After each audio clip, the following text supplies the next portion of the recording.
स्वागत है आप सभी का फिर से एक बार। यूनिट्स हमने पढ़ लिया था और अब हम पढ़ेंगे मेजरमेंट। तो मेजरमेंट में सबसे पहली चीज़ है मेजरमेंट ऑफ लेंथ। अब लेंथ क्या है कि बहुत छोटी भी हो सकती है, बहुत बड़ी भी हो सकती है। तो बड़ी में क्या है, तो स्पेस में जो लेंस होते हैं, स्पेस में जब हम टेलीस्कोप से सपोज मून को देख रहे हैं अर्थ से, तो कितना बहुत बड़ा लेंथ है। तो कहीं ना कहीं उसको मेजर करने में हमें दिक्कत, परेशानी, कठिनाई आएगी। तो इसके लिए एक मेथड होता है जिसका नाम है पैरेलैक्स मेथड। Parallax method.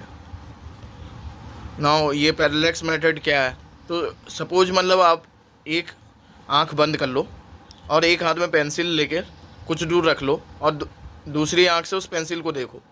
फिर जो आंख खुली हुई थी उस आंख को बंद करो और पहली जो आंख बंद थी उसको खोलकर देखो, आपको डेविएशन दिखेगा पेंसिल में, पोजीशन में। तो सपोज मैं ये ऑब्जर्वर हूँ, ओ ऑब्जर्वर।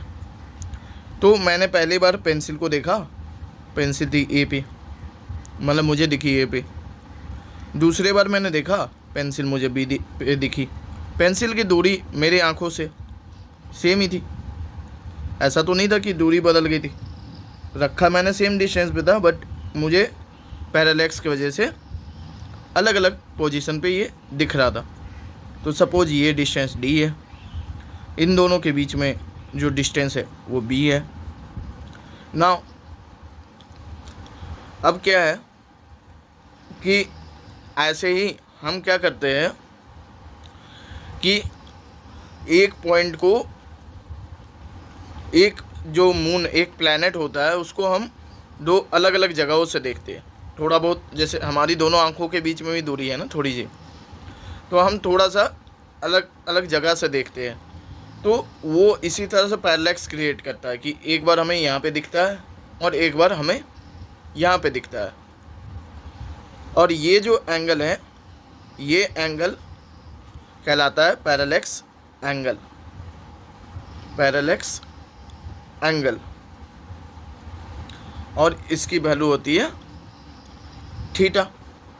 नाउ हमने पढ़ रखा है कि अगर ये एंगल बहुत छोटा है, जो कि ऑब्वियसली होगा, अगर डिस्टेंस काफ़ी दूर होगी तो ये एंगल छोटा ही रहता है, मतलब ऐसा कुछ बहुत ज़्यादा नहीं रहता है।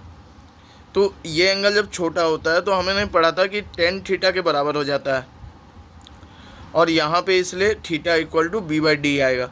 लाइक जैसे हमने वो कर्व में पढ़ा था ना, डी थीटा, ये होता था डी थीटा, ये होता था एल लेंथ ऑफ आर्क, ये होता था रेडियस, और D theta equal to L by R हो जाता था। डी थीटा इक्वल टू होता है एल बाई आर। अब जैसे theta equal to B by D कैसे है हमें समझ में आ गया, और भी क्लियर होगा जब हम न्यूमेरिकल बनाएंगे। फ़िलहाल को इतना काफ़ी है। इसके अलावा जैसे हम मान लो लेंथ मेजर करते हैं, तो हमें छोटी लेंस के लिए चाहिए माइक्रोस्कोप। उसमें दो माइक्रोस्कोप होते हैं, एक होता है इलेक्ट्रॉन माइक्रोस्कोप, इलेक्ट्रॉन माइक्रोस्कोप, और दूसरा होता है हमारे पास ऑप्टिकल माइक्रोस्कोप, जो लाइट पे कहीं ना कहीं वर्क करता है।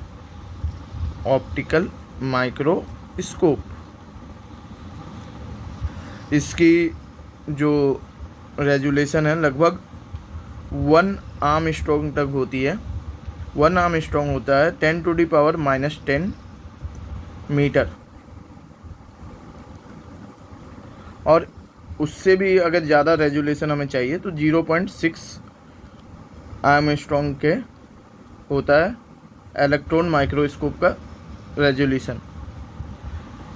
ये तो डिस्टेंस की बात हुई। अब क्या है कि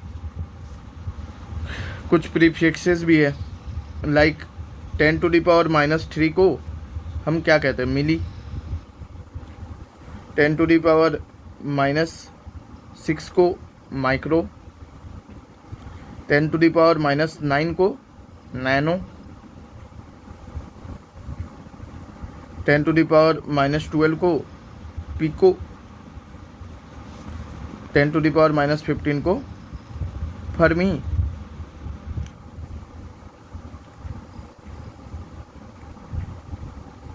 इसी तरह से 10⁻³ को किलो, 10⁻⁶ को मेगा,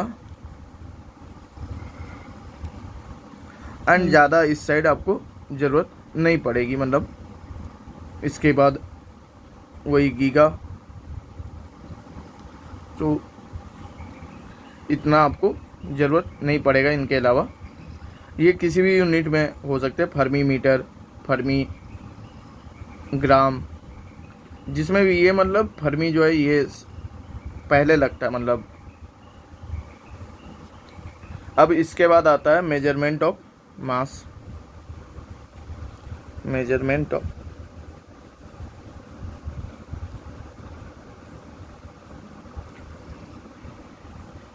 मास, तो बड़े मासेस के लिए तो हमारे पास यूनिट है किलो, टन, गीगा टन, कुछ भी मतलब बहुत बड़े बड़े मासेस के लिए। छोटे मासेस को डिफाइन करने का क्या प्रोसेस है, तो हम एटम के मास को डिफाइन करते हैं। तो 1 एटॉमिक मास,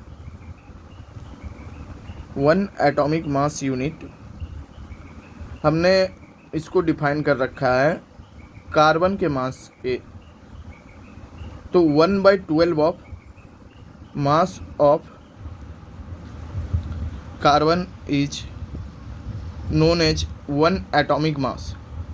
तो कार्बन का एटॉमिक मास कितना हो जाएगा, ये सॉरी कार्बनिक हो गया, कार्बन का एटॉमिक मास कितना हो जाएगा 12 एटॉमिक मास यूनिट। ओके, इसी के रेफरेंस से हम हर एटम के मासेस को बता सकते हैं और एटॉमिक मासेस में फिर हम डील कर सकते हैं। इसके बाद हमारे पास है मेजरमेंट ऑफ टाइम। तो अगर हम देखें तो यूनिवर्स में टाइम भी मतलब बहुत ज़्यादा ही वैरी करता है। लाइक यूनिवर्स के बनने का टाइम पीरियड देखें तो कितना ही ज़्यादा है, और किसी माइक्रो ऑर्गेनिज्म का लाइफ टाइम देख ले, या फिर किसी एक्स रेज या ऐसे रेज जिनकी फ्रीक्वेंसी जो है बहुत लो है, फ्रीक्वेंसी हाई है, तो फ्रीक्वेंसी हाई होने से वो जल्दी डिसअपिएट होते हैं। तो उनका जो टाइम पीरियड ऑफ ऑसिलेशन है, जल्दी जल्दी ऑसिलेट हो रहे, तो वो कितना ही छोटा है। अब क्या है कि इसीलिए मतलब हमारे पास एक नॉर्मल घड़ी तो है ही, मतलब टाइम मेजर करने के लिए। उसके अलावा हम स्पेसिफिकली अगर किसी जगह पे माइक्रो यूनिट्स में टाइम को मेजर करते हैं तो हमारे पास होती है एटॉमिक क्लॉक। ये जनरली बनी होती है सीजीएम की।